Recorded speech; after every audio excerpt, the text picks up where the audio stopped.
Welcome, everybody, once again to the Casper Podcast. Today, we have two esteemed guests I'm really looking forward to speaking with, both of whom are expert developers, blockchain programmers, working very closely in the Casper ecosystem. And we'll also talk about the new Odra Rust smart contract framework. So happy to welcome Mel Padden from the Casper Association and Maciej Zelenski, who also has a history in Casper and leading Odra now. Welcome, guys. Thanks for joining us today. Good to be here. Glad to be here. So I'll start with you, Mel. If you can tell us a little bit about your background, how you got into blockchain development, and your role at Casper. My name is Mel Padden. I've spent over 20 years developing software as a software engineer, and I got into blockchain 3 or 4 years ago now. Essentially, it was coming off the back of a robotics project, and it seemed like a fun thing to do. So currently, I am head of developer relations for the Casper Association. So essentially, I form the link between the people developing the software and its functionality and the people most directly using it, the developers who are building smart contracts and applications on top of the Casper blockchain. That's me in a nutshell. I know that link is extremely important. And speaking of links, Maciej, in terms of developer relations, you're also building out a smart contract framework. Can you tell us a little bit more about how you started Odra and also your background within blockchain? My first blockchain work was around 18. I caught up on the Ethereum hype. So I learned Solidity. I learned how blockchains work.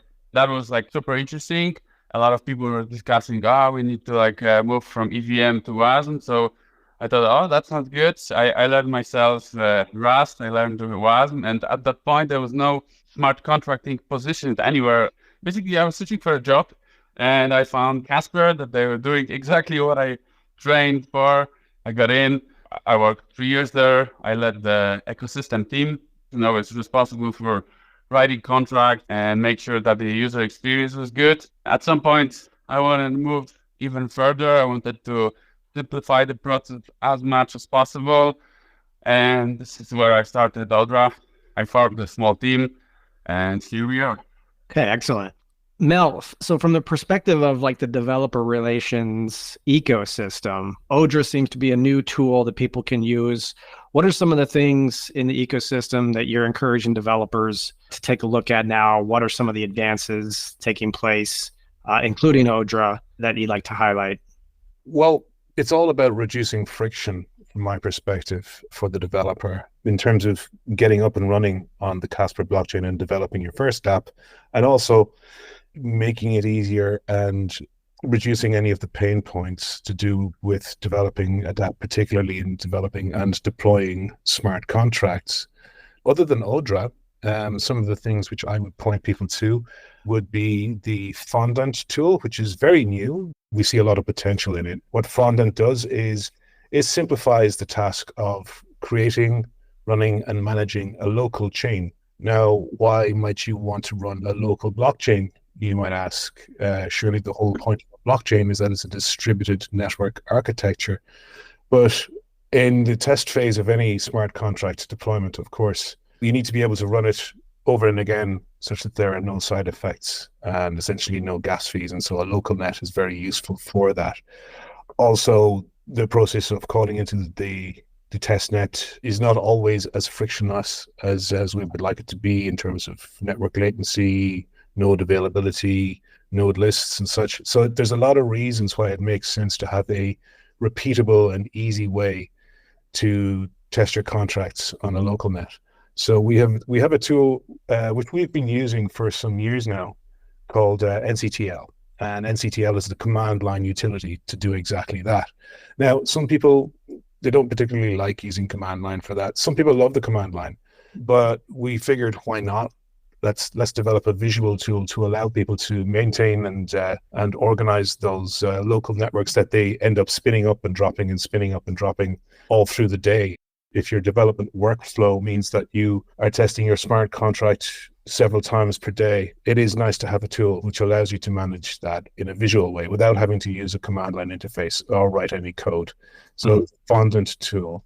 The other major part of the developer experience, which we really should mention, is the suite of make tools, or the CSPR suite tools, which essentially provide you with a number of services which are enabling technologies for quickly developing smart dApps. Included in that would be user interface components, wallet integrations, middleware for calling into the Casper network, all of that sort of thing, which is kind of the scaffolding that a developer needs to effectively develop applications.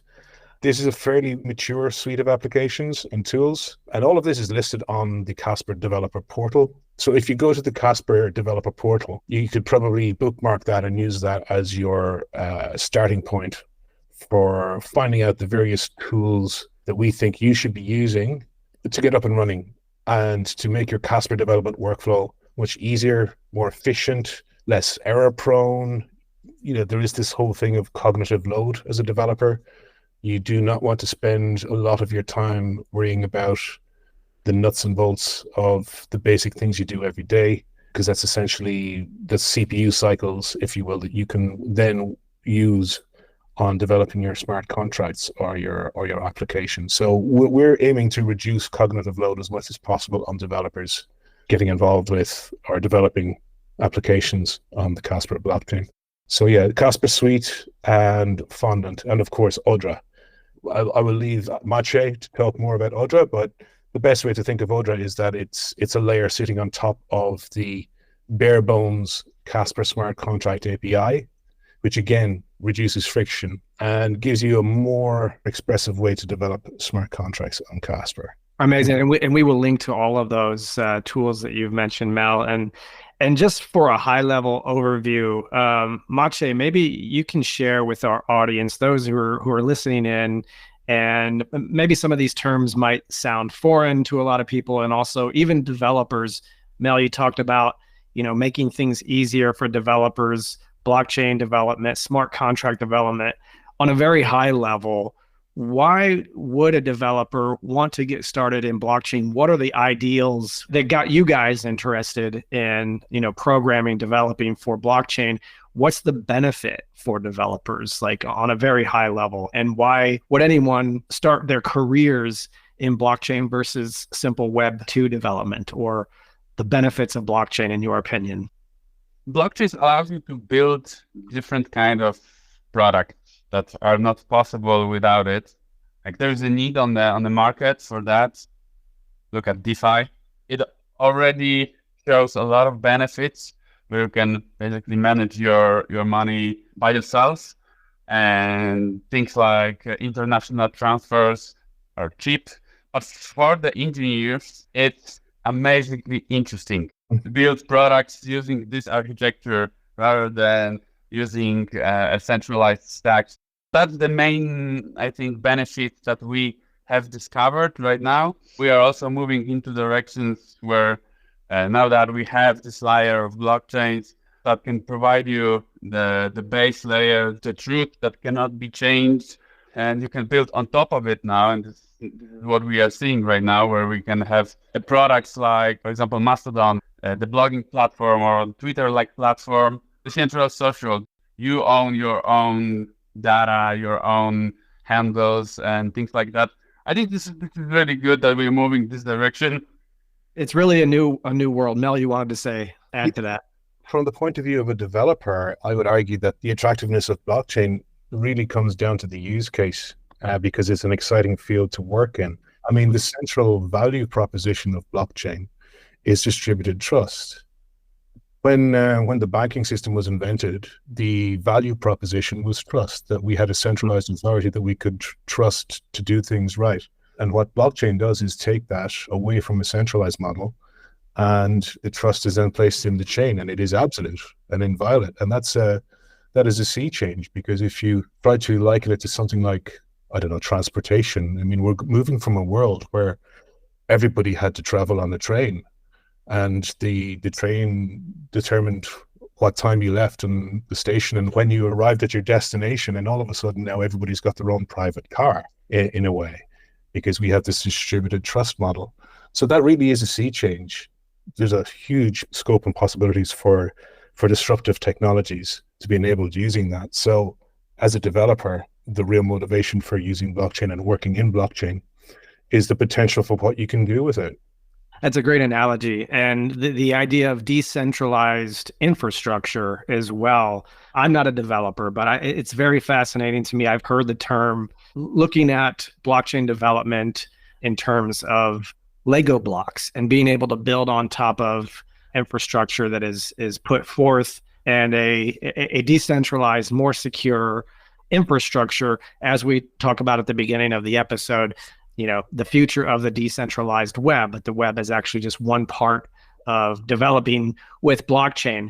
Can you share any particular misconceptions that people may have, developers may have, when they look at some of these disruptive tools that are possible now with blockchain, but it may seem a little complicated to get started? I understand you both are very focused on simplifying ways to get started. So what are some of the misconceptions that you'd like to clear up for developers if you encourage them to get started in blockchain development? One of the biggest misconceptions about developing blockchain applications, blockchain systems, is about developing smart contracts in general. Because what we see right now is that even that the developing smart contract is a large part of the development, you also have a lot of elements, moving parts that sit outside of the blockchain, and any developer can build it if you have an experience in writing server-side elements. But in general, the larger part of the application is the same as in Centralized. So this is what I see the largest misconception. Mel, anything? Do you remember back in the day when everyone was developing a business application in like the 90s and they had to write their own database routines? And then at some point, somebody figured out how to abstract that. And the process of developing these apps just became simpler and simpler over time. And these became more developed, and you were using archetypes to develop applications. So there would be a standardized way of doing X, Y, and Z. I feel like we've arrived at that point in blockchain very quickly. When you're developing a blockchain app now, typically, you're very seldom writing a brand new smart contract that does something that nobody has done before. You might be using a customized or extended version of something like an ERC20 analog or things like that. And we have these vocabularies now. Talk about this so that we can talk amongst ourselves about different kinds of smart contract, and we can understand what we're talking about, and we can have cross-compatibility between these various analogs. So I think that's an important part to understand. For the most part, you're not going to be writing tons of new smart contracts and having to come up with things on your own. And indeed, the Odra modules functionality is sort of written with that in mind. That's a great point. So let's talk about the Odra framework. And it sounds like, this is the scaffolding. These are modules where you can reuse. Maybe Maciej, you can guide us through the concept of Odra, and also from the perspective of, let's say, more advanced developers who are used to, as Mel mentioned, ERC20, the common token standard for the Ethereum ecosystem. Thousands of tokens have been launched using ERC20s. How can people get started now using Odra? Tell us a little bit more about Odra. What I think is that the success of Ethereum comes mostly from the success of the Solidity. Just to even add to that, before Solidity, there were other languages, but they never clicked. For example, Serpent, but it was too hard. Then they came up with Solidity, and it clicked. People started using it. You don't even have to write. You can just take a module that already was written and just maybe change a bit. And this reusability was something that always caught my attention. And I always wanted to follow the same for Casper. And this is because I think that developers cannot rebuild the same things over and over again. You need to have a library of reusable code, publicly available, that's well tested. And this is what we focused on when we were developing Odra as a framework. We want this simple, but we want also this to be reusable. We took a lot of inspiration from Solidity in terms of how we structure the flow of the code you want to write. So that means Solidity developers will feel like home, basically, because the conceptions are the same in terms of writing contracts. The syntax is different because it's Rust. But when you discover Rust and how you can write it, you suddenly discover this is huge world of thousands of libraries that already written, tested, that they're sitting out there waiting for you to use them. So definitely Solidity developers will love Rust. But going back to Odra, this is what we did, and Odra is already production ready, and we already shipped also a few modules that can allow you to build on top of them, which are basic implementation of tokens, fungible, non-fungible tokens. And we also focused on access control, which is something that you have to include in every smart contract. Excellent. So Mel, anything to add there on also your experience and developers now having these resources available to them? Where do you see the potential of Casper, as Maciej pointed out, using Solidity, using Ethereum as a foundational inspiration for being able to build on top of pre-existing modules? What's the future of Casper in this sense? Yeah, I mean, to Maciej's point, I mean, I remember when I was starting out in development and my manager once said to me, I want you to be lazy. The best developer is a lazy developer because I don't want guys rewriting code over and over again. What you want to do is reduce the possibility for human failure and the errors that creep in when people rewrite code. And that's what we're going for, so that a developer can be as lazy as possible and still be productive on Casper. Given the functionality provided by the Odra modules, you can be up and running and producing meaningful, not trivial applications on the Casper network using Odra, writing almost no smart contract code to do so. And that is the goal. We probably have 20 more tutorials with usable code in them between the Odra website and the Casper network website. And again, this is on our developer portal. We have a couple of things like a little blockchain election application. It is an election year, so we thought we would have a little fun and build our own election platform using Odra. And so you can use that if you wanted to see what would happen if you were running an election in your local area. And all of that you can do with a couple of lines of Rust, really, using pre-built user interface components from the Casper suite and the Casper Click series of framework components to build the front end to your application. Like I said, it's building blocks. So what we've done is create a layer of abstraction on top of those building blocks to make them just easier to access. Yeah, you'll find it a lot easier to build in Odra than in 90% of the smart contract frameworks out there. I would compare Odra favorably to almost anything that I've seen, particularly in the WASM space. And there's plenty of support there for you if that's the route you want to go down. That's amazing. It sounds like we are really on the cusp of some really disruptive technologies. It's really exciting to be a part at this stage of the decentralized web, blockchain technologies, and disruptive applications. The things that we're developing right now in Casper R&D and in other associations in the Web3 space, again, I use the metaphor of taking the power and the responsibility for developing this infrastructure away from a centralized authority like the old railroad system, putting it back into the hands of the consumer. And they're rock solid and they've been tested, and we're going to be building robust distributed systems. I think it's an enabling technology for the next phase of Western civilization, quite frankly. Really appreciate both of you guys sharing the insights. I would like to end by giving our listeners a chance to stay connected with both of you. What's the best way to not only get started on Odra and Casper, but if you'd like people to connect with you online as well? Mel?